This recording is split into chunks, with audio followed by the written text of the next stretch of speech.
First things first, let's pick a formation, and let's not have this formation that it's defaulted to. 4-2-4, nope. I'm going to go 4-3-3, and this could change, but I just think some of the players that I'm going to pick, especially the City players, are going to be used to this formation anyway. Nick Pope has been my fantasy football keeper since day one. I think he made 9 saves in one game. So all these keepers are on form, but the one I'm going to pick is Pickford. I remember the Liverpool game, Merseyside derby. He was absolutely incredible in that game, and it's not the only game that I've watched where he's made 2 or 3 saves that, any other keeper, it's a goal pretty much, or most keepers. Really good reaction saves or double saves. Back end of last season as well, he was very, very vital in a couple of games for Everton in terms of staying up. He hasn't really let us down in any way in any tournament as of yet, so I think it's a shame for the other keepers who are in probably the form of their lives, but it's Pickford for me. On to defenders, and we'll start with left backs. And actually, the left back that I want to pick, he's on this list, but that's because this is a kind of generic list from Sky Sports. But he's not in this squad, and that is Mitchell from Crystal Palace. I think he was in the last squad, and his performances haven't dropped or anything. He's still been playing very well this season. He got an injury that kept him out for one game, but he played in the last game against Newcastle. So, yeah, I'm not sure what's going on there with him, because Ben Chilwell would be the number one, no doubt, if everybody's fit. But that's the issue with Chilwell. He needs minutes before the World Cup, and with Cucurella sort of going to Chelsea for that fee, with Potter going in, who's obviously played with Cucurella as a left back for the past year or two, it might not be that Ben Chilwell gets enough minutes before the World Cup. We'll have to wait and see. So actually, I would play Ben Chilwell in this game because he needs the minutes and he needs the familiarity of playing with England. There's a few players that do, as we'll see when I get onto the midfield. I mean, I'm already thinking that you just play Bellingham in every minute of these games because you just need to get him in there. He's never had a run of games, but as I say, we'll get to that when we get to midfielders.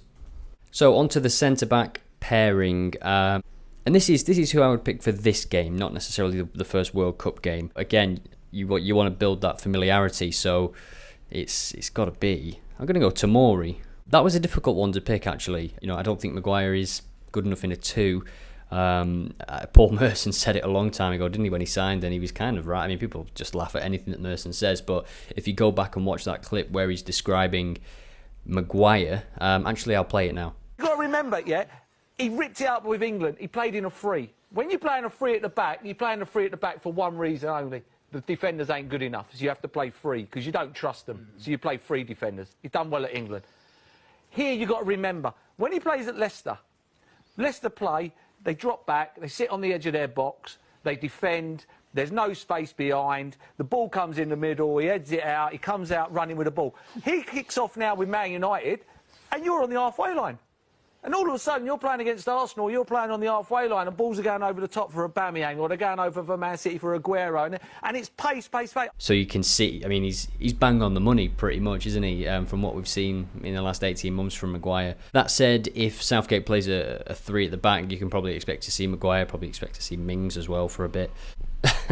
So here's my defence, and you can see that I've changed formation because of the Walker and James situation. And we've got a good opportunity, really. I mean, if we get this kind of build-up right, and that's why I put Walker in there, because of what he can do and what he's been doing this season in that kind of defensive midfield role that he plays. So that's as an inverted right back in Pep's system, but in this system it might be a bit easier for him as that right centre back because he's got the pace to cover himself as well. He's going to naturally drift into those areas where he can affect the game because he's been doing it for City. So I really would, even though we've got quality at centre back, I really would play Walker there. Stones and Tomori between them, the shift across, they're used to playing in a 4 as well. So if Walker does go into that area, you can see how the rest of the defence can just shift across, or potentially should and could. And I'd like to see Tomori. I'd start Tomori, but it was tough between Mitchell at Palace. I don't think he's not even in this squad, which I don't know. I don't understand. I've not seen any news on an injury. He was in the previous squads, or he's been in a squad, so it's disappointing for him because his performances haven't dipped, not one bit. So to exclude him from this squad when you've included him previously, what's changed? Nothing. I don't know. Whilst we're on the defenders as well, Lewis Dunk, I think he's been one of the best defenders in the Premier League this season so far. I mean, he's been really, really good for Brighton, who again have conceded the fewest number of goals this season. Might change because Potter's gone, and there's players like Luke Shaw still in the squad, which, you know, if you're a left back in the Premier League playing really well, and Luke Shaw's in the squad and he's not even been playing much. In fact, since he went out the team, that's when Man United started to win. Midfield is picked. Bellingham has to play. I would play him every minute of these two friendlies. Nation League games, same thing. Because you want him to be starting at the World Cup. You want him to play every minute of the World Cup. This is a guy that needs to be in the team. There's certain players that just need to play in this team. No faffing about. Just get them in, get them playing, try and get the best out of them. Build the team around them. Bellingham is absolutely one of those players. He's unbelievable. He's a key man in the squad.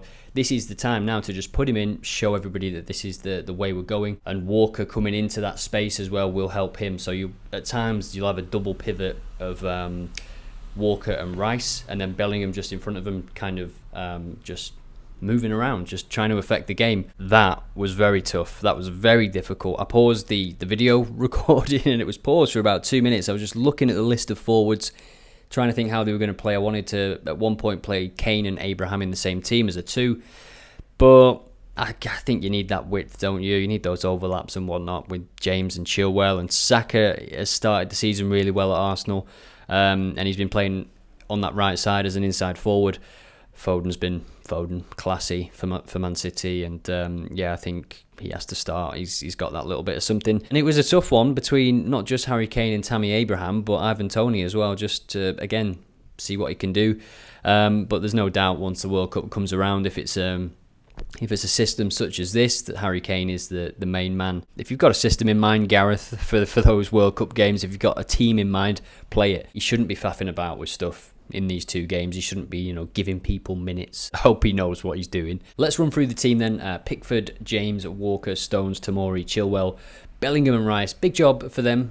It really is. But, Foden's going to naturally get back and press anyway, and Saka the same.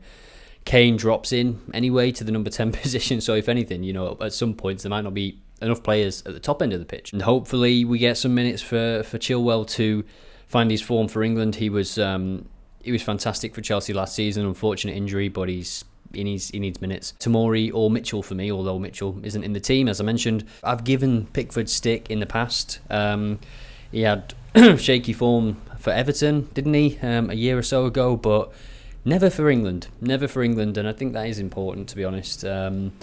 Especially as a keeper, it's hard to displace him, and he's made some amazing saves this season. He's not in bad form by any means at all.